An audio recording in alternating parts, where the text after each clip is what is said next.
when we talk about sex educating your children, for instance, right? You think that, and of course, sex educating your child is not limited to intercourse, right? But a lot of people think, oh, if we're talking to our children about sex, it's going to make them more curious. It's going to make them go and experiment. But that's the entire opposite, right?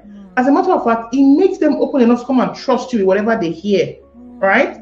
Versus you don't tell them and their friends tell them and they're like, oh, this thing my mom didn't tell me. When I asked her about sex, oh, she shut me up. Okay, so I'm going to say, oh, but this thing sounds interesting. Why don't I try it? That's how it works. But when you bring it into the open, so for instance, I do this with my children from as young as age 1. We're already teaching them about their bodies because that's where sexuality education starts from, their bodies and everything. So something happened, for instance, last week with my daughter, and her cousin came to the house, and then she asked her cousin, oh, why she now she's 8. She's 8 now, right?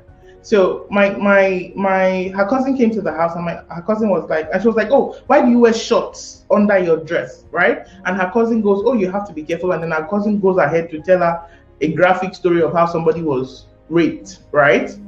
And it was totally inappropriate for her age. It was, right? But she came to me, right?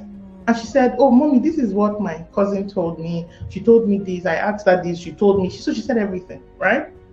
And then, of course, we had to talk to the cousin and everything. I said, okay, some of these things, I understand why you told her, right, to protect, but some of this information was inappropriate. Do you understand?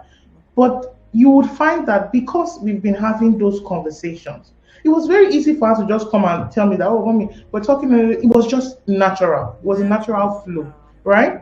And so when people in her class who say things like that, she comes back and she tells me, because when you expose them to this, what you are doing is empowering them, basically.